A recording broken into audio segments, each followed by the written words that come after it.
It's not a bird, it's not a plane, it's Superhero Slate. It's a modern podcast where we talk about everything that's great, like movies, TV, superheroes.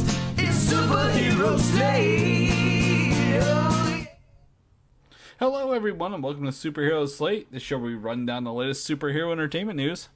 We love TV, movies, and superheroes, so let's talk it all out. My name is Chris Dillard. And my name is Mike Royer. And this week, we're preparing to end Marvel's Phase 4 with the release of Black Panther Wakanda Forever, Mike. Shutting that book, putting it on the shelf. We were talking for the show, we are so hyped. We can't even see straight for this, so we're gonna keep that focus. Stargirl is ending on the CW with Season 3. Yes. If anybody was watching this show, I would just be curious to know. Well, yeah. I know people were watching it, but Yeah. Nobody really talks about those CW shows anymore, do they? No. Well, we'll talk a little bit. There's some news came today. It's not in the notes, but we'll talk about it when we get to this. I got something for you here. The Sandman is confirmed for more episodes for those waiting in the wings, watching. A sleeper hit, if you will, for Netflix. I don't think it was a sleeper hit. I think it was hit day one, Mike. But I like where you're going with this. They're counting the grains of sand, waiting to get a renewal for season 2. But. And more. But also, I just want to say, if you were listening to the show and the intro cut off abruptly, that was my fault. We record that live. Mike doesn't get to hear it, but the program updated and it doesn't do my transition anymore, and boom, it was abrupt. So sorry for that. I'm not gonna go back and fix it. You're gonna have to put up with it for today. Yeah. Sorry, we had to fire half of our engineers due to a new CEO coming in. So if talking about weekly news doesn't date the podcast enough. Well, so what we're gonna do? I hope you enjoyed Twitter while it was around. Yeah, that's right. I mean, we've made it today. Today is 400 episodes, Mike. We actually don't have a real good way to celebrate this, but this is our 400th episode of doing this, and while we've not done it every weekend, we have tried our hardest for the past 8 to 9 years to do this every week if we could. Yeah, I feel like the big round number episodes that we could theoretically celebrate, usually I feel like they land on kind of midweek cycles, right? You know, wouldn't it be cool if our 400th episode was talking about like Wakanda Forever? Like, no, we gotta wait another week for that. So, but we promise we always have good news for you each week. Yeah. Great banter. Did you listen last week to episode 399? We learned Chris didn't know how to swim. Oh my God! I can't tell you the messages I got on Monday morning. That was a revelation. Yeah. It was at the end, but now it's at the beginning of this episode. So thank you guys for doing this. So that's how we know if you listen all the way to the end. Yeah, if you didn't know, if you're always tuning out 1 second before the podcast ends, we're always revealing a deep dark secret. That's right. At the very, very end. Yeah, I know there'll be a doozy at the end of this one. I'll try to think of something. Yeah, you gotta. It's your turn. You gotta come up with something for this one. Oh my gosh. Okay, I'll see what I can do. That's right. But yes, we are literally like Mike said, the week before a huge movie release. But we were able to catch up with the movie that released this week. Oh my gosh, this movie. On a Roku original. On the Roku thing, produced by Funny or Die, which is even better because that, knowing that started as like a YouTube channel, right, years ago. So this is produced by Funny or Die, released on Roku original, and we were able to, and this is called Weird, the Al Yankovic story. And for those who don't know Weird Al, as he's known throughout the world, he is a musician that parodies other songs. And this is not his first movie, Mike. This is his second movie, if you knew this. Yes, his other film, UHF, I believe. And it's more of a sketch show. Like he is the new manager at a UHF local TV station, and it's more sketches, but he has some songs that he did for that movie, right, that he turns the songs into parodies. So definitely a different film categorically. Weird, an Al Yankovic story, or the Al Yankovic story, is just wall-to-wall farce and parody from beginning to end. I didn't know this until we finished watching it, and I kind of looked up the Wikipedia page to get some more info on the movie. This whole film is based off a Funny or Die sketch from like 9 years ago that I didn't know, where Aaron Paul starred as Weird Al, and it was just like, oh, what if there was like a a rough and ready biopic about the story of Weird Al. Like, what if this totally hilarious, funny kind of like straight edge guy had like a deep seated past? And I was shocked how much they actually took from that fake trailer 9 years ago and incorporated into this movie. Like, not just like a couple ideas, but like big like moment like set pieces are kind of taken from that trailer and put in this movie. So I actually kind of liked watching it in that order, because I don't know, maybe, I don't know, I guess you could have been like that Leo DiCaprio meme pointing from the couch if you watched the trailer first, but it went the other way around for me. But yeah, it was fun. You'll see Aaron Paul in the credits gets like a special thanks, and we were like, why is Aaron Paul? I didn't see him. He wasn't one of the cameos in this movie, right? There were more cameos than you could shake a stick at. And the reason why is Roku actually, it was originally supposed to be filmed in Shocker, Atlanta. But surprisingly, Roku gave them the ability to film in Los Angeles, which is why they were able to secure so many of these cameos. Because, I mean, like, I'm sure Weird Al is, like, very, very connected. And also the people that created this movie are connected. And they probably just like, hey, can you just, like, drive, like, 20 minutes to the other side of town? We're filming, like, this pool scene or something like that. But a long-winded way to say I loved this movie. We had a couple friends over. We all sat on the couch, tuned into the Roku channel, I suppose. And you can watch this if you don't have a Roku stick or a Roku TV. There's like I think a web link out there somewhere that will just take you to like a Roku website where you can watch it. Someone asked Weird Al on Twitter, hey, I live in Australia, where can I watch this? And he's like, hey, don't worry, Roku's working on reading there. If you have a VPN, you can probably find a torrent in capital letters of information on how to watch this movie. And I'm like, he's telling people, he's like, get just pirate it. I don't care. Because he's like incredibly successful. He doesn't really care. I'm sure he wants the movie to do good, obviously, but like all things considered, Weird Al is like set for an eternity. So he's just doing this as a pleasure project. I didn't know also the trailer that Funny or Die made 9 years ago, he was playing in front of his live shows just for the hell of it. So I love this movie. We had a great time. We were laughing from beginning to end. I thought they actually had a little bit of an uphill battle to fight in a way of a kind of music biography movies, right? Because I think the funniest one before this was Walk Hard, the Dewey Cox story. Well, I would say leaning on some of the characters in here who are from The Lonely Island, I would say Never Stopping. Oh, yeah, I haven't seen that one yet. That would actually probably be on par with this one, yeah. Yeah, I just had a great time. Wall-to-wall laughs, hilarious. They call the accordion the devil's squeeze box, which is just, I mean, there's so many, like, quotable lines. It's hilarious. Oh, yeah. There's, like, it's so funny. I couldn't speak more highly of how much I love this movie. Just for to me, this movie reminds me of the scene in Dumb and Dumber where Lloyd is zoned out and imagining himself sweeping, Mary off her feet and like fighting the people in the restaurant, because like he in this, Weird Al is the hero of the story, and no matter what you thought, whether it's Pablo Escobar's drug cartel or anything else you want to throw at him, he is the hero of the story and overcomes everything, no matter, even if you don't know the history. And it's funny, it's played in parody. You have a very, very ripped Daniel Radcliffe playing Weird Al, right? He does a great job. To me, it takes me out when I see someone else sing. Like, it's obviously Weird Al singing the songs over Daniel Radcliffe lip syncing them. It takes me out a little bit, but it's fine. I think knowing what this movie is, it's not a serious movie, and they don't want you to take it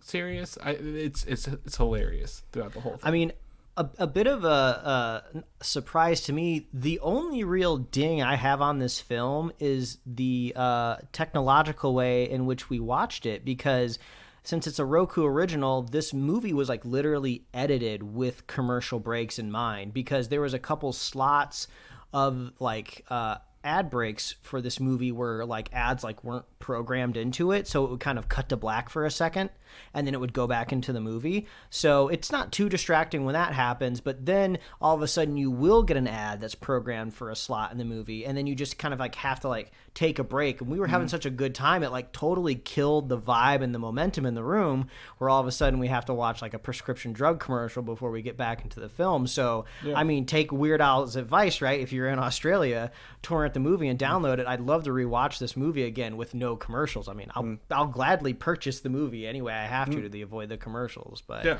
that was the biggest issue that I had with the movie, was that problem. And I think we talked about this last night, because this isn't anything spoiler free that we had, or anything that we're sitting here doing a review episode for. But I think, to me, knowing growing up with Weird Al, I think I wish I would have had more songs. They played a very limited number of songs. They're not bad songs. Again, they're the ones everybody knows them for. I just wish there would have been more of like, hey, he's doing all these albums. Here's some more of his songs. But they played. It probably has to do with like licensing rights with the studios. But they hit the really big ones for the most part. The ones that really made Weird Al who he is, for sure. Yeah. But I think I would say that would be my complaint, because I'm having so much fun. I want to hear more of his music. I'm like, my wife was the same way. They do actually a really funny joke at the end where my wife is waiting for one specific song. It's kind of like her Weird Al song that she loves a lot. And then, because the whole movie, Weird Al is having these epiphanies of, oh, I'm coming up with lyrics on the spot for this movie. So at the very, very end, there's kind of like one iconic song of his that's intentionally left out, and they're putting all of these things around him in a room of just like, hey, here's an idea right in front of you, and like he just doesn't get it. So I thought that joke was really, really funny as well. And then he tried to do it, and then they're like, hey, we're not talking about that anymore. And you're like, read the room, man. It was so funny. Yeah, it's pretty good. Yeah, but this is just kind of like one of those like comedies where it just works so well for me. Like, I can't even really review it. All I would do is just sit here and just like name parts of the movie that like made me laugh. So I just say like, go watch this, like zero barrier to entry. Go check it out. I would say though, it wouldn't pass the mother-in-law test. And to me, the mother-in-law test is like, if you have family members that aren't maybe quite as like weird or quirky as you, like the kind of, I don't want to call this like meta humor necessarily, but this type of humor is like really specific. So I wouldn't be surprised if maybe you have more of like a straight edged relative out there and you show them this and they're like not laughing. Like, it's probably just because their personality just does not jive with it, even though the whole theme of the movie is about being weird, Right. And none of it's real. Just so anyone, this is, like you said, this is not a biographical film. So my wife is like, is that true? I'm like, no. Don't listen. Don't listen to Chris. Every single word in this movie is absolutely true. Shut up, Mike. But one of the great to me, I also would say this is akin to like a MacGruber, right? Like I mean, I was like, this is definitely feels like a MacGruber where everybody's in on it. Everybody knows what's happening in this movie, and is playing for that. So 100% agree. I mean, it's even better. It's on Roku, which is like free, right? Like if you have a Roku stick, you can just watch this. Like they programmed the hell out of my Roku home screen, man. Like not only was like Daniel Radcliffe my background screen, there was like a special like sidebar navigation button that got me right into the movie, and there's banners all over the place. So it was kind of like fun. It was like I got to celebrate Weird Al all weekend. I went and listened to some of his music on Spotify over the weekend. It's great. What a weird weekend. I played some for you on a Millennium Falcon speaker. Oh yeah, that's right. As well, and sent Mike the video. So, so Weird, the Al Yankovic story now out on Roku devices everywhere. We highly recommend you go check it out. What looks like you dove into some Disney Plus past here, Mike. Have you watched a Goofy movie lately? Yeah, so a Goofy movie. I was reminded recently of a scene from a Goofy movie, which I have seen, when they go to the possum kind of theme park, if you will. So I was telling my wife about it, and she kind of gave me like this look, like, oh, I don't remember that part of the movie. I was like, oh, no, you remember. So I pulled it up on YouTube, that scene. We watched it, we laughed, and I looked over at her, and she's just like, I have not seen the Goofy movie, apparently. And I was like, what? So, of course, we run right over to Disney Plus, throw it on, and we all had a great time. Goofy movie's amazing. It's been having a bit of a resurgence due to some of the Powerline songs I'm seeing get a lot of play on social media. Did it just hit a I guess an anniversary. Yeah, there was an anniversary recently. I think it was, and there's another one coming up soon. So it is kind of in that anniversary mode. So people are looking back on it as well.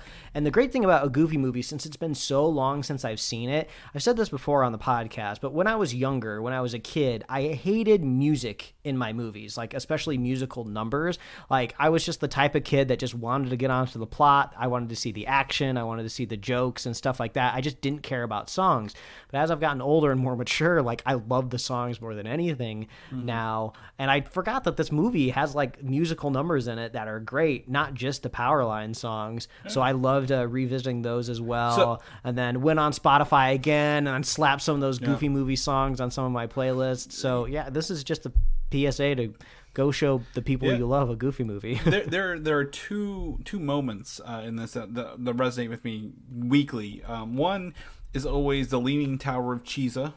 Yes. Obviously played by Pauly Shore, one of his friends, where he's literally using spray cheese to make a Leaning Tower of Cheesa. Then also when the Bigfoot is doing his jam and he's got his finger going back and forth, it's like he's jiving with his finger.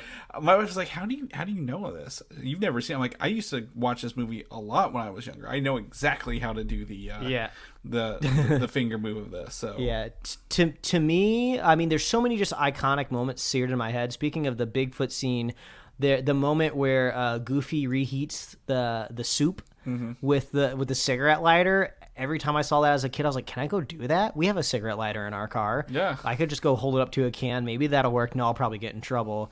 And of course, the hot tub jacuzzi scene is just this weird, intense, dramatic moment that you're just totally not used to having in kids' movies that is followed up not long after another intense moment where like Goofy's putting his like son's like honesty to a test like on the road, and like it's like you don't get, I feel like, a lot of those super emotional beats now that are like kind of outside of Pixar movies. So yeah, go watch a Goofy movie. It's great. And also I feel like you don't get a lot of opportunities to see those kind of classic Disney characters and kind of that's very high quality 2D animation, right? And Goofy never really got his own, other than I think there was a sequel, the Extremely Goofy movie, which no one talks about after this, but like he never really got his own stuff, right? He always had his shorts. He was always kind of a doofus. He always had that scream he does when he's going off into the distance, right? Yahoo! Yeah, something like that. Yeah, exactly. So like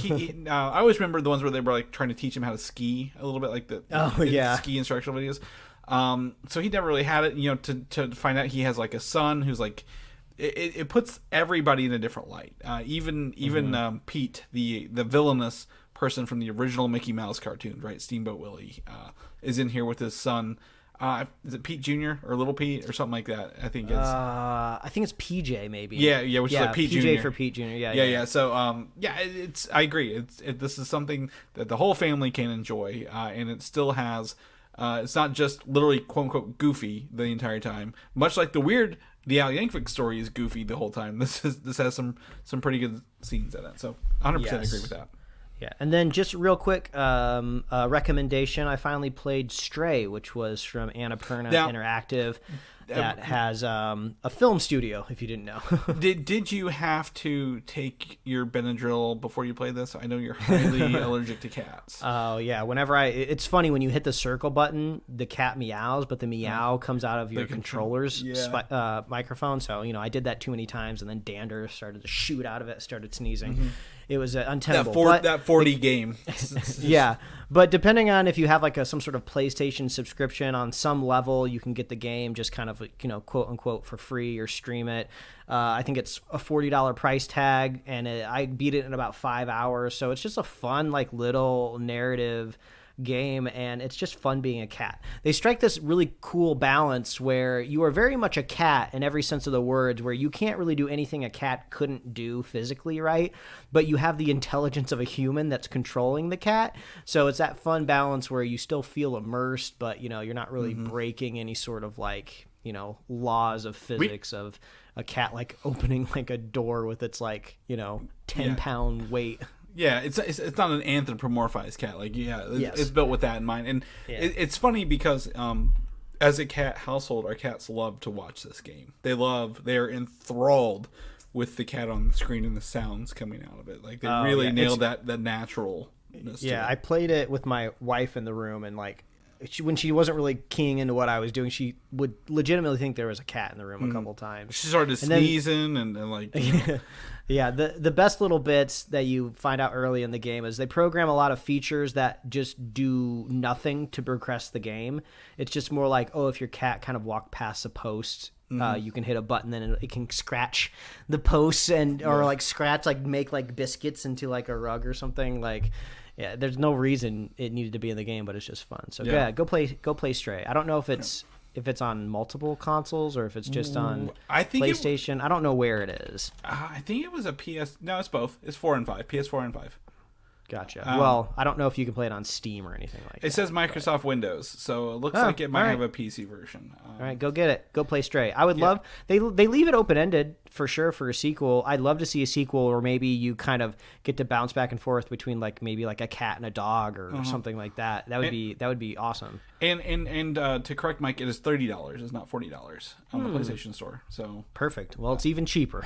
yeah. I mean, it's great. We're gonna talk about some video games later, but that's a good calming video game compared to what we're going to be talking about. So let's jump into the news here, Mike. Again, as we said at the top of the show, Black Panther Wakanda Forever is out in theaters this week. We talked, I've got an 8 o'clock, I believe, a 7 o'clock on Thursday showing. You've got about the same thing, right? 7 o'clock Pacific on Thursday. So, this is going to be huge.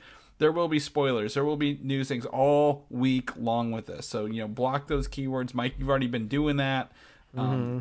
I do know there's still only, as far as I know, one post-credit scene.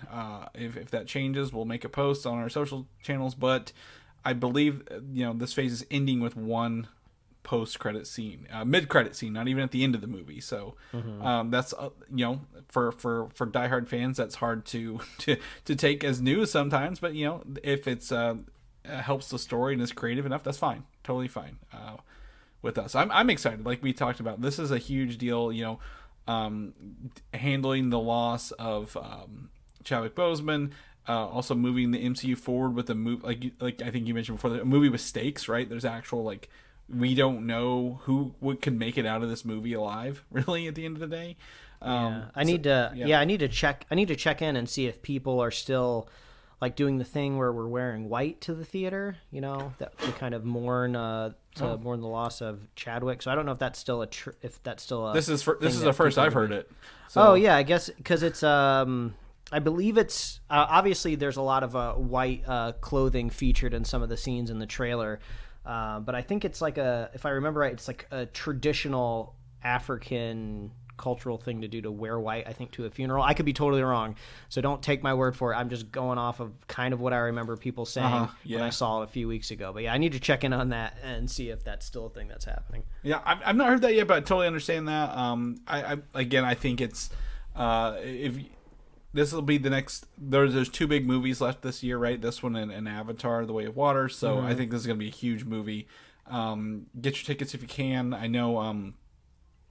I just think this is going to be awesome. I have high hopes.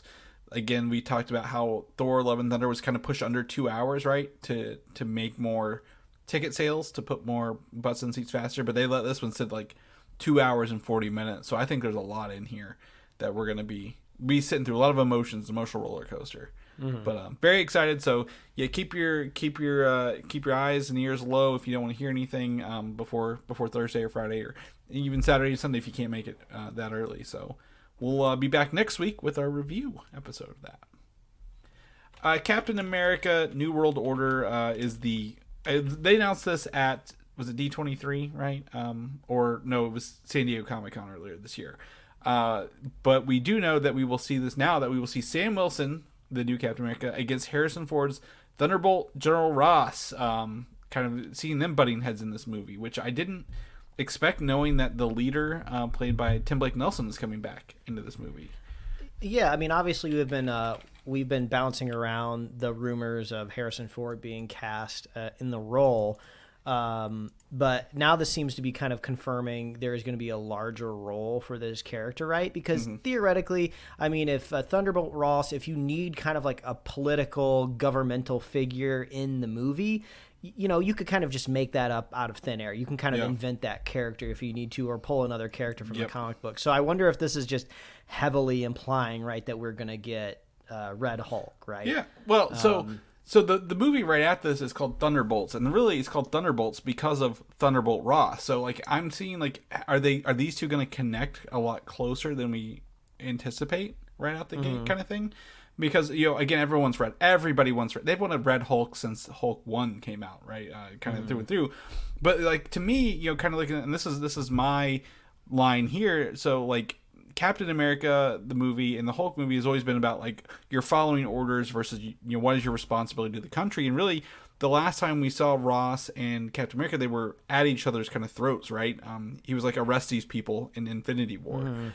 So like, is this now that we know the Sokovia Accords have been shelved due to when we watch She-Hulk, and the General Ross can't do anything about it, is this going to be like his like, well, since we can't follow the rules, or we can't do the rules my way, I'm gonna bring back this hulking kind of thing and using the leaders as technology or learning. I don't know, but yeah, I think it's going to be striking seeing not only like a big Red Hulk on the screen, but it's been a while since we've kind of had a I guess savage might be more of an identifiable term in terms of Hulks, right? But some savagery on screen, right? It was cool seeing Abomination in She-Hulk, but Abomination was a subdued character, wasn't destroying anything. I want to see like a big, veined, roided out monster on screen just destroying everything. I think that would be so much fun, and it's been a while since we've seen that. And I didn't really notice it until I think I saw some people putting together like some side-by-sides of how the Hulk has evolved through the MCU.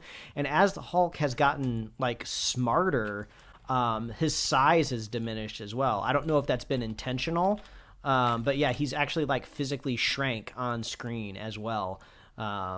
So yeah, I want to see something big and monstrous destroy. Oh yeah, and I think the other thing is going to be here, like how does this Captain America and whoever else is in this movie take down a Hulk, right? Because I don't think it's going to be Hulk versus Hulk in this at the end of the day.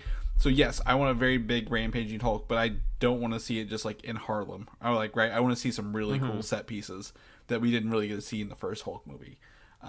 With that, and I think I agree. There's a lot of opportunity here, to I guess like play with some of that newer stuff. Do you think Mark Ruffalo could make a cameo appearance in this? Do you want him to? Like, I don't want it to become a Hulk movie. Obviously, it's Captain America at the end of the day. But they can't really do their own Hulk movie without Universal getting in the way. Yeah, I guess it's hard to tell, right? Because we're waiting to find out, how does the Hulk fit in, or Hulks in general fit in, especially after the end of She-Hulk, because Bruce Banner went off on a little adventure, and where does that fit into the timeline? So yeah, we'll have to wait and feel that one out. Yeah, 100%. I'm excited for this. I'm excited for Thunderbolts. I think even though we know the cast, there's still like a lot of vagueness about what these stories are doing and how they're wrapping up Phase 5 at the end of the day. But cool. I think getting Harrison Ford in it, that's a huge grab. So nice. The Agatha Coven of Chaos, it's not House of Harkness. We're gonna get this right eventually.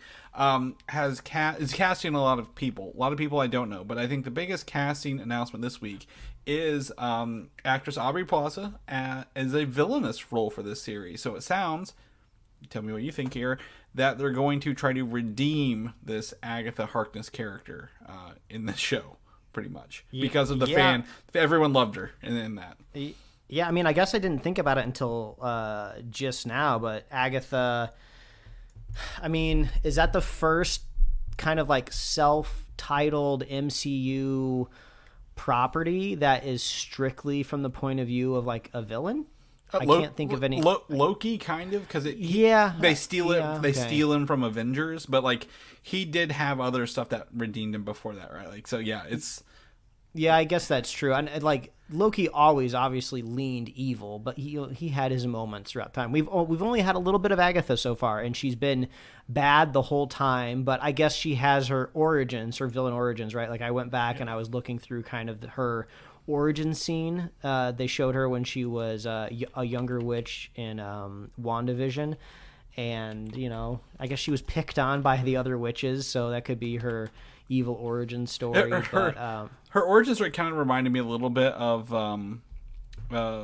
what's that movie? Oh, I just lost it. With the three sisters that just had Hocus Pocus. Oh yeah, Hocus Pocus. Because we watched that for Halloween. I'm like, this kind of looks a little bit like Hocus Pocus. But yeah, it's just like when you're in the flashback scenes of that movie, like, oh, and the next forest over is Agatha getting tortured. Yeah. You know, when all this witch activity's happening. Yeah, exactly. But yeah, I dare say, 100%. I think, like, we have a little bit of her background, but like, who is Aubrey another witch, right? Is it another witch from another, like, I guess, coven who's like, look, you went down this dark hole road, that's stupid. Why didn't you stay with us and get better dark magic? I guess I don't know.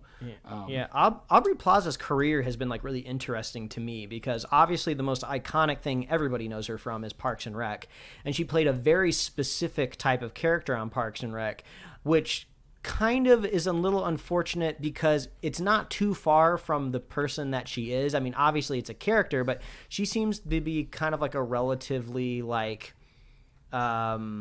what word am I looking for here? She kind of plays everything straight, if you will. So she's not like super like goofy and wacky, but she is weird. So, but a lot of the roles I feel like have been trying to typecast her. So I've seen like after Parks and Rec over the years, she's like specifically been choosing roles maybe to get her out of that. Right now, she's in the second season of The White Lotus, which was a very, very critically praised show, and that season 2 just started, and she's in it. So yeah, she's getting she's kind of getting back out there, if you will, and putting her name on bigger things. So this is good for her. And as you'll see in our notes here, she was in the Marvel series Legion that was on FX as Lenny something. It was his friend, but you come to find out she's evil, and she played a really creepy role in that show. Like that is not something like, you know, she's weird and then creepy because I think she's also dead for some of it as well, like, which makes it even more of a mind fuck. But like Legion's fantastic with her in it, so I agree. I think she's trying to become what she was also, but like she's not afraid to take those funny roles. Like, wasn't she in Bad Grandpa with not Bad Grandpa or whatever it was, with Robert De Niro as well? So she's also like, I totally forgot about this movie. She basically played a stalker in this movie called Ingrid Goes West, which was actually really good. And the person she's stalking in that movie is Elizabeth Olsen, and Wyatt Russell is also in that movie as well. And also Palm Clementif. Yeah, she's in the film too. Yeah, so yeah, there's a lot of, so I feel like the chemistry for her in the MCU might be really strong as well to bring her in. So, this is good for her. This is great. Hope she gets paid. Yeah, I think I'm sure she will. I mean, I'm sure she's got an outstanding rep who's going to pull her into that. But I think, you know, again, a lot of people in Legion, the main actress in Prey was one of the main actresses in Legion, right? So like, I feel like that show kind of went under everyone's radar, but like, you shouldn't, if you get a chance to go back and watch it, you shouldn't sleep on it. I think they got some good stuff. But they're casting a bunch of other people, so I kind of feel like this is going to start filming sooner rather than later. Like, I feel like we're probably on the cusp of like a month or two, and they're going to start putting this down in Atlanta. Would be my guess, because, you know, Blade isn't filming right now, so they probably got some open studio space for that. So yeah, I think we'll be getting this next year. Now the question is, with this and the Vision spinoff, the 2 spinoffs from one show, do you think we'll get any flashbacks or any appearance of Elizabeth Olsen in this? Oh, I mean, that's a good question. Yeah, because I mean, that was the last time we saw her. She was under the spell of Elizabeth Olsen, so we'll see if that still holds if she died at the end of that. So yeah, we'll keep you guys posted as more of this comes out. It sounds pretty fun. Wonder Man, the show we talked about a little bit. They've cast, or I'm pretty sure they've confirmed through Deadline or THR that the actor, I can't think, it's from Yahya Abdul Mateen II. I can't say his name. I need to go watch a YouTube video and say his name. Has been cast as Wonder Man or as final talks, but they are looking to have a special role for actor Bob Odenkirk, who is best known lately for his Better Call Saul show, right? Saul and Goodman and if I remember right, Wonder Man is kind of like that Hollywood character, Yes. right, for the MCU. So, man, Bob Odenkirk to me reads perfectly well as like Hollywood agent or producer, at least from my point of view. So I would just peg him in a role like that for sure for a show. Oh, absolutely. And I think, he was in Mr. Show in the late 90s, early 2000s with Dave. I can't think of his name. He was in Arrested Development. I'm bad with, it's one of those days I'm bad with names. But I know who you're talking about. Yeah, everybody does. He's been in some other comedy stuff. He was in Seinfeld in the 90s as well as one of Elaine's boyfriends. So he's really got a lot of acting chops from comedy to seriousness. But I could 100% see him in his suit entirely, like being like a very funny, funny, sleazy kind of person running the management of this. I also forgot until just now he was in that Nobody movie, right, where he was essentially he beat everybody up on the bus because they were messing with him, and they come to find out he's like a retired CIA person. Remember that? Mm-hmm. So yeah. Like that movie dropped, I think, in the pandemic, if I remember correctly. Yeah. So a lot of search that one. Older men love to see movies like that, right? Like Taken. It's like in the Taken vein, or it's kind of like John Wick. It's kind of like revenge porn, if you will. Yeah. I could totally do that. I'm like 60, but I could totally do that right now. But it's funny. But yeah, anyway, I think this is great. I think Bob Odenkirk in the MCU would be fantastic, even if it's a one shot or a series. So we'll keep you guys up to date if we hear that. Speaking of casting in the MCU, the What If season 2, right? This is something that we know is coming. I really thought it would drop by now, but they're taking their time. But Cate Blanchett will return as Hela for season 2. Ooh, I would imagine. I mean, if you just kind of have to throw a guess out there, like, what if Hela maybe wasn't excommunicated, early on in her life? So that would be my guess. Or what if Asgard wasn't destroyed, or what if Surtur, or what if she beat Surtur, or whatever? I did see it was like a pencil drawing, I think, of maybe concept of season 1 or possibly season 2 was Surtur just like on Earth kind of thing. So could see something with that. Would love to take a look at it. I think she we always love when they get these original voice actors back, so I think this is a cool grab for her. I think she had fun in that role, even though it was kind of underutilized. Everyone loves Ragnarok, but I think she'll be fine for that. Let's see here. What else we got, Mike? Iron Man video games. We're going to get into the video game section of the show because we talked about video games at the top. Marvel has signed a 3 video game deal with EA to make 3 story-driven video games based on Marvel properties, with the first one being Iron Man. The other 2, I guess the full 3 deal was announced this week. This deal apparently came around because of the success of the Jedi Fallen Order game, like the single-player story-driven game, not the other Star Wars multiplayer Battlefront 2 game that everyone was very upset about. So I think this is fantastic news. I think some story-driven individuals, single-player games based on those characters is a great way to go. And, I think also trying to replicate the success of the Spider-Man games for PlayStation would be good. Yeah, that would be great. I would love if we could get some maybe some possible crossover too, since it's the video game world, and maybe they don't have to worry so much about rights, because even though the Spider-Man games absolutely flawless and amazing, I do sometimes feel myself wanting, wouldn't it be so cool if there was a mission with Captain America or something like that, just anything like that would be so cool. So maybe one day, maybe we're just not quite there yet, Yeah. And I think the games are great, but you feel like you're the only person in that New York, right? But there's the Avengers Tower. No, there's more superheroes in this world, and we all know it. So why are we the only ones running up and down New York's island? Really, maybe even if it's not Captain America, maybe it's Luke Cage, maybe it's Iron Fist, right? Heroes for Hire sections of the game where they give you missions and you work with them, or Punisher be pretty cool, right? Go to a shooter version of the game for a little bit, and obviously the big one, Daredevil. He kind of moves and traverses a lot like Spider-Man throughout the city. So I agree. I think there's opportunity for those. I think, Iron Man's, okay. They did the Iron Man VR games coming out for Oculus this month as well.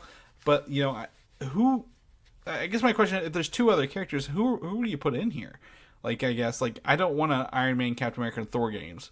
Those aren't really reaching out to me, right? Yeah, and we kind of already have that Captain America, like Black Panther-esque game in development from, I don't remember what that studio was. Yeah, it's the chick who did the Uncharted games, but yes. Yeah, and then we also have a Guardians of the Galaxy game that's already out there. So, I guess just take your pick of whoever else is left. Who knows? Maybe it could even be like a Moon Knight game. I don't know. Yeah. I think there's opportunity for another Hulk game. Ultimate Destruction was really fun. I can imagine being able to destroy a lot of stuff. I would imagine if it's EA, as big of a studio that they are going to be using a AA tier character for sure in whatever it is. Oh yeah, 100%. I think I'd even go so far as say AAA, Mike. I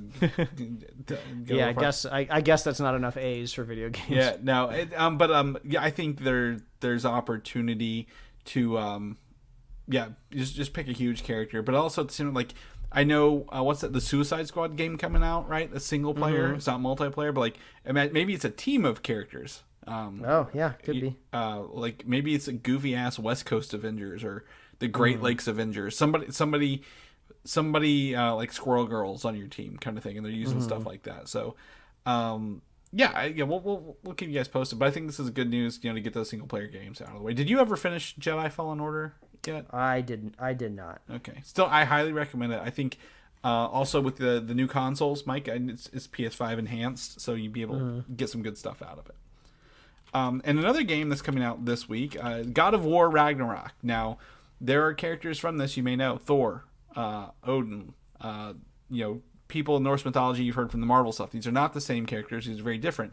But the God of War games, they've been going on for years, right? PS2, I think, had the first God of War, and PS3. I picked up my first God of War in 2018 on the PS4. Absolutely loved it. Very story-driven, very action-packed.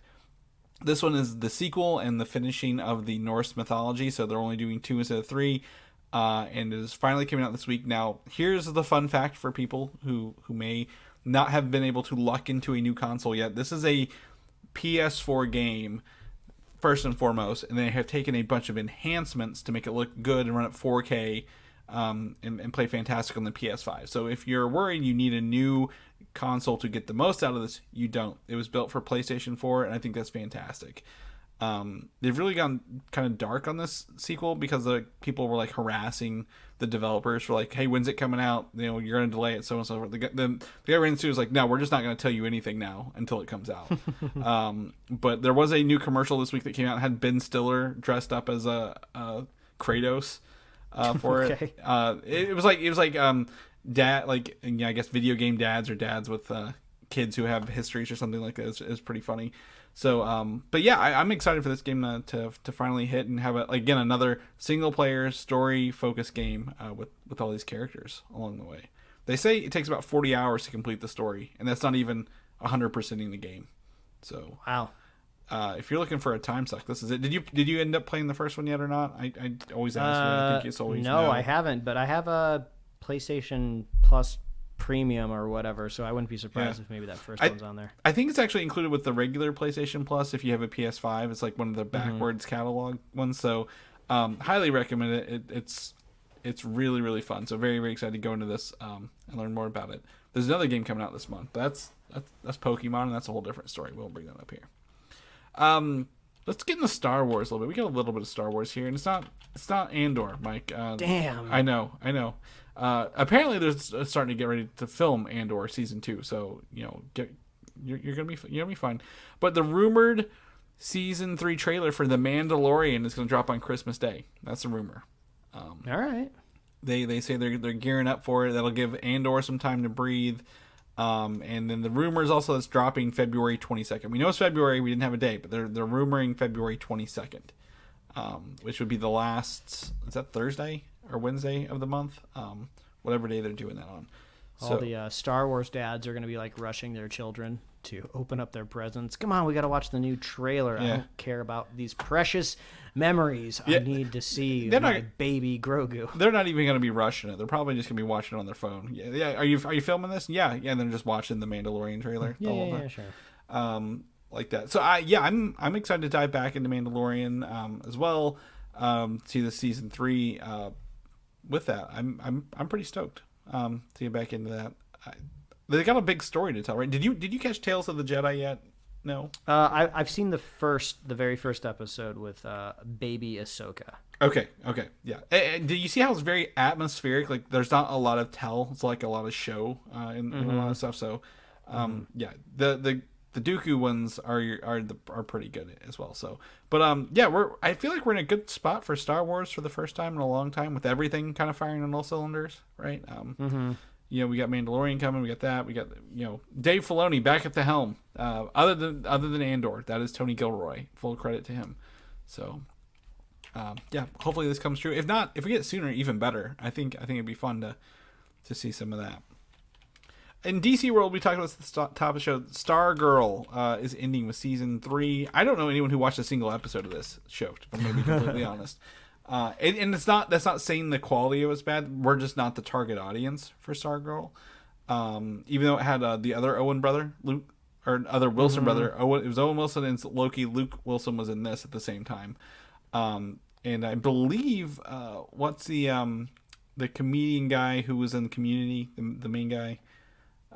Joel McHale. Joel McHale is in this as well. Yeah, it's the original, I guess, Starman or whatever. So this show will end with season 3. I believe it's still CW.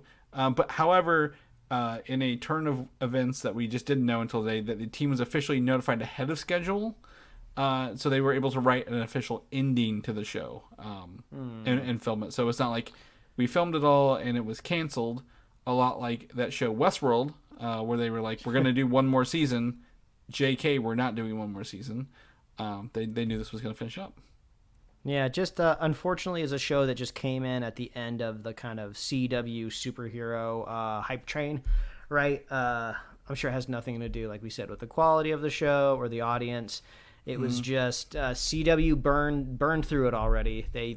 They went through every conceivable storyline that any superhero could approach because they made so many episodes. And it's an achievement to be like really applauded, right? To put that much content, superhero DC content on TV. Like we haven't even achieved that in animation. The only other thing that can kind of like rival that is, on its own, Smallville, just because it ran so long, and then beyond that, like comic books, right?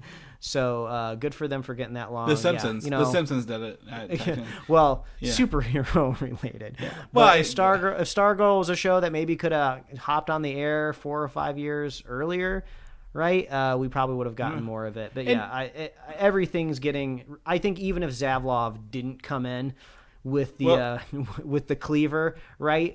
We were going to be seeing the CW stuff wrapping up. Well, this has nothing to do with Warner Brothers, because the CW was purchased by another company, and that's the one who is ending it, I think, at the end of the day.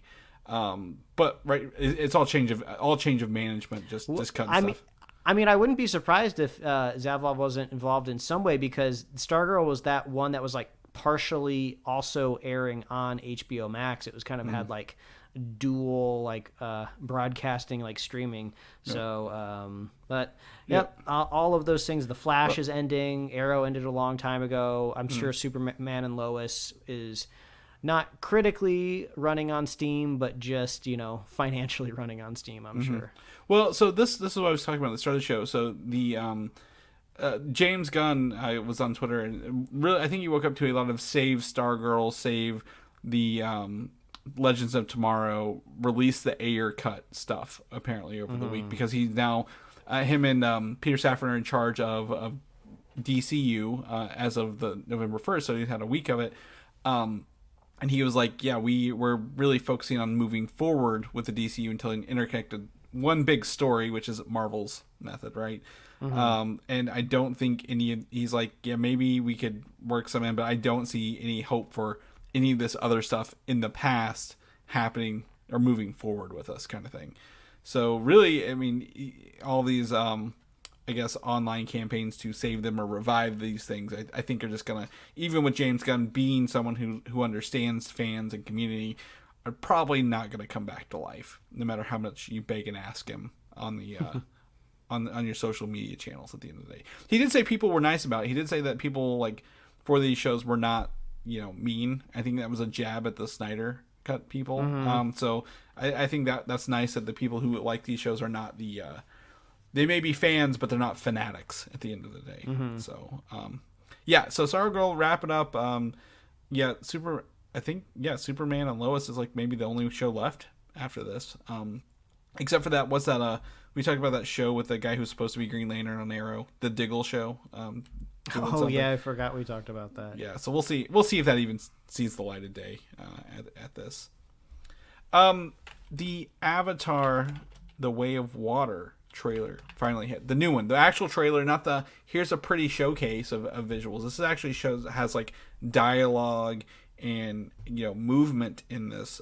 Trailer was released this week, Mike, and you I knew it came out, but you sent it over. I was waiting to watch it on my theater screen at the what did you take out of this? It was just intense. Yeah. I mean, like they are throwing everything at us to get us hyped for Avatar again. It's so weird seeing the different narratives out there in the world. It's either James Cameron is a genius and we're all going to go back to the theaters and this is going to make $1 billion, or it's Avatar, who cares anymore? What even is that story? It's just like, Pocahontas or Fern Gully. So the two sides of the coin, and I did see something interesting that said I guess James Cameron is prepared to wrap this story up with a third film if the second movie is not as financially successful as every stakeholder is hoping it is. But at this point in time, man, it's hard to believe it's not going to be successful. I mean, we got a theme park in Disney World. They re-released the first movie, and it made a good money for a re-release. So it seems like they've tested the audience. Yeah. The audience wants more. And I mean, I feel like I don't have a particular affinity for the Na'vi or the first movie. Obviously, we've promised the audience we're going to rewatch the first one and do a spoiler cast on it again, just so everyone is kind of back into the Avatar mood. But like, even based on all of that, like apathy I have for it, like the trailer was hype. It was exciting. It was emotional. There's tons of awesome, cool shots. You kind of forget that part of the Avatar movie is kind of like these mechanical mechs that the humans bring over, and I'm a big fan of mechs, so it's kind of cool seeing some of them show up again. So I'm excited to jump back in. I think, to me, I think visually it is impressive. 100%. You don't think of these as like CGI actors, right? A lot of them, even though a lot of them are the Na'vi and humans acting, you don't think of it at all. I think it looks absolutely beautiful.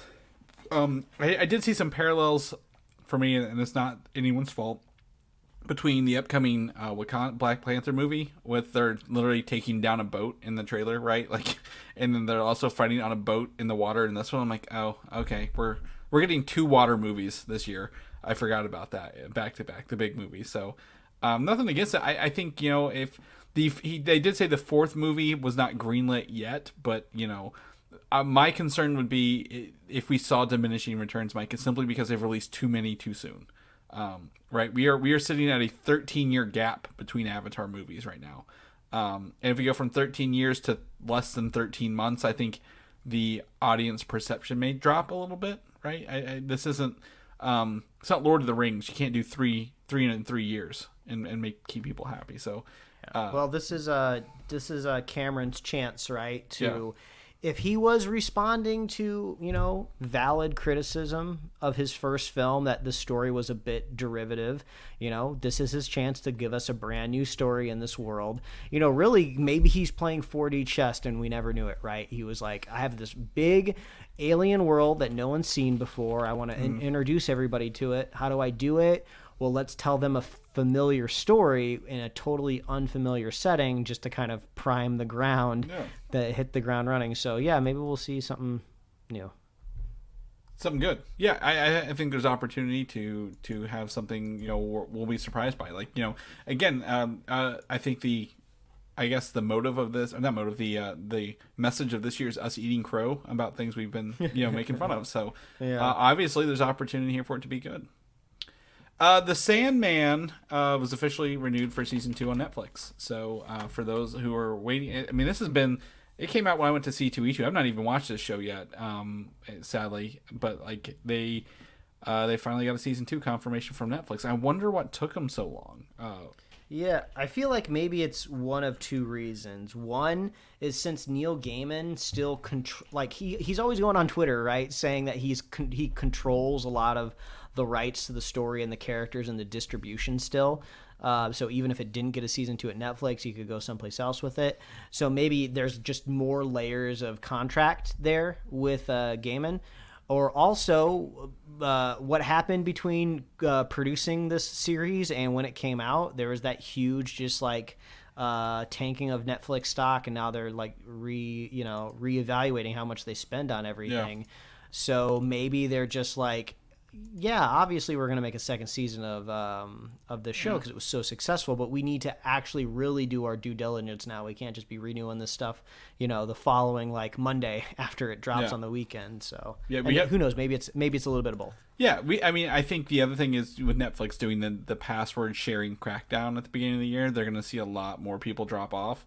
So if they want people to keep renewing and re-upping, they're going to need to start bringing it, keep bringing in good content. So cross fingers, I don't think they're going to do anything bad. I honestly think that Neil Gaiman at the helm is going to be doing great. I need to watch this. Hopefully with winter coming, I can get some of this TV caught up. Speaking of TV and winter, Last of Us finally got a release date for January 15th, 2023 on HBO Max, Mike. I know you've probably got this in your calendar already ready to go. Like, just don't bother me on January 15th. Yeah, it's just like we've said a million times. It's nice to have TV out there filling in those feature release gaps, because no movie worth its salt really comes out in January, though I'm sure they're desperately trying to change that. We're going to be eating our words next in 2 Januaries. Yeah, and also very familiar TV release date, because traditionally in the past, if you had like a 23, 22 episode TV show that started in the fall, goes on break during the winter, then it usually comes back a couple weeks into January. So I'm looking forward to starting the year with Last of Us. And some of it, I believe, correct me if I'm wrong, there's I always associate snow levels of this video game with this, so like I believe there's some shots in the trailer like they're on horses in the snow kind of thing. So there is an intense narrative arc that happens in a snowy area in the video game. So I associate that with cold in January, so that's cool with me. So January 15th, HBO Max, get your subscriptions ready if you can for that. And lastly, this is a bit of news for me because I'm very hyped for this, Mike. And I don't know if you even knew this fact or not, but the Muppet Christmas Carol, when it was released in theaters, they cut one whole song sung by Michael Caine. And the I don't know the actress who played his love character, or I guess his love interest when he was a younger man. But they cut it from the theatrical trailer, put it at like 90 minutes or so. It's only like 4 or 5 minute song, extra thing. But these has always been on the VHS version that was released, but not on the DVD versions that came later. You can find this scene currently on Disney Plus under the extra features section, but on December 8th, they're releasing a full version of it being, attached to run the whole movie with this extra song in it on Disney Plus. So you can just pick it, go to editions, like how you choose your IMAX versions on your Marvel movies, and click play, which is really fun to know that they've come through and they've even remastered this to 4K to match the 4K release that's being put on there. So yeah, I did know this actually, but I learned it kind of recently. I think maybe the last time we watched it, and who knows, it was probably even you that even told me about it. Yeah, you can, and I think before they added it on Disney Plus, you could kind of just go onto YouTube and find it. And I don't know if it's ever been confirmed why it wasn't in the theatrical release, but I think they were just kind of like, it's kind of a somber part of the movie. Like it's very like self-reflective, kind of depressing moment for Scrooge. So I guess prepare prepare yourself. It's not like you're gonna cry. No, anything, not but if you're looking for the full Muppet experience as because it's Jim Henson's son, right? Brian that Henson directed the film. Yeah. If you want the full movie that was his son intended, you gotta watch the sappy part. Yeah, the sappy song. Yeah, and really, it's again, it's a Christmas Carol. It's all the song is about Scrooge obsessing over money rather than his family. I think technically I think Gonzo and Rizzo are in the song. Like, I mean, I don't think they play a part of it, but they're probably like in the background or whatever. Yeah, so, they're always watching from the show. Yeah, you got to be a Gonzo and Rizzo completionist. So watch it just for them. You light the lamp and not the rat. Yeah. Again, when you're watching Christmas movies are starting to make the rotation, right? Boy, November 1st, they came in hot, man. I opened up my Hulu and there was like brand new Christmas rom-com ready to go right in front of you. It's like it's just November. I'm still looking at my Halloween decorations that I haven't taken down yet. Settle down. The pumpkins aren't even in the ground yet. Kind of pump your brakes a little bit, but exactly. So very, very excited for that to come out. So when you watch it for Christmas this year, you can do that.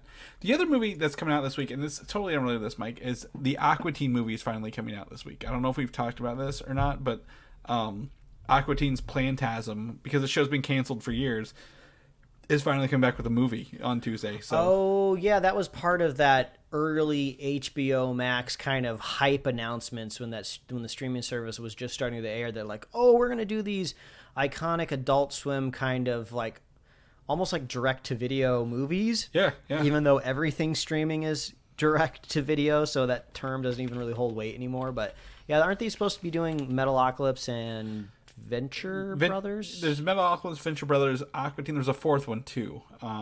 Squidbillies, maybe? I'm just pulling that out of nowhere. I don't think it might be like Harvey Birdman or something even more obscure, I think, than Squidbillies. Like more of one of the original shows that were on there. But I was trying to see. I don't know if it is streaming. This is actually straight to video. HBO Max is next year for this. So you were 100% right saying it was straight to video.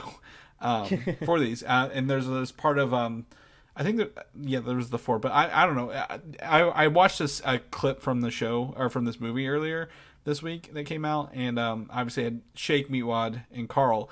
And when you see like an animated show as Aqua Teen get the movie treatment and all the extra stuff that goes in, like the extra grass drawings, they did a shot from Meatwad's perspective, downward looking up. And I'm like, we would never get this in the show. So I'm very excited to watch this and glad that David Zaslav wasn't able to cancel this before it came out, because hopefully it was just too far into development, right? Yeah. Past the point of return. Yeah. If it was coming out now, I'm pretty stoked. So, very, very excited to watch that this week. Hopefully it'll be on streaming sooner than later. All right, Mike. Well, that is the episode this week. I'm very, very I just can't stop thinking about watching Black Panther next week. So I'm going to have to go watch the original one this week to kind of catch up for that. But if people want to know what you're doing, what you're up to, where can they find you at? Well, they can find me at Mike Royer Design on Instagram, TikTok, I suppose Twitter. Oh, yeah. Maybe Mastodon if I can ever figure out how it works, but I usually use the same handle, Mike Royer Design. Yep. You can read my webcomics at pickledcomics.com. Chris, if people want to catch up with you, where can they find you? Yeah, Valdan, Valdan, or Valdan87, like Mike said. Wherever accounts exist, it's one of those two. Pretty much, but we're here every week. We're doing this show even after 400 episodes. We've got a quote unquote job security with all these release dates coming out. With James Gunn taking over the DCU, Mike, that might extend it out a little farther even before we want to quit from the bad quality. But if people know more about the show, where they can get ready to listen to our Black Panther Wakanda Forever review episode, where can they get all that good information at? All they got to do is head on over to superheroslate.com. That's the best place to find all the avenues we host our show and to get our awesome show notes. So if you want to link to that new Avatar trailer, we got that right there in the show notes. We also have a nice upcoming release calendar on our website. If you're ever getting lost in the release of all of the things that we talk about, head on over there at superheroslate.com. Find us on Apple Podcasts, YouTube, Spotify, wherever else you love to listen to fine podcasts. Like us on Facebook. Follow us on Twitter, maybe. I'm still like trying to future-proof myself of maybe this platform doesn't exist in a week. We are not paying to get verified. I don't care. I people have asked me, are you guys going to get? No, we don't care. We don't care enough on Twitter to get verified. Yeah, I mean, and honestly, the best way to interact with the show is just with me and Chris directly. Yeah. Any sort of like Superhero Slate, social handle is kind of basically just there for posterity. So yeah, just find us. Connect with us directly. And you can get merch at superheroslate.com/store. We love hearing from our fans. We love hearing from you. Superfan Jim reached out asking if we were going to be reviewing the Weird Al show at the top of the show. And boy, did we. Huge recommendation. If you liked the Weird movie, let us know. We love to hear from you. And let us know maybe what you think of Black Panther Wakanda Forever, spoiler free. Maybe wait until like into the weekend, right? Yeah. Send it on over. Let us know what you thought of it.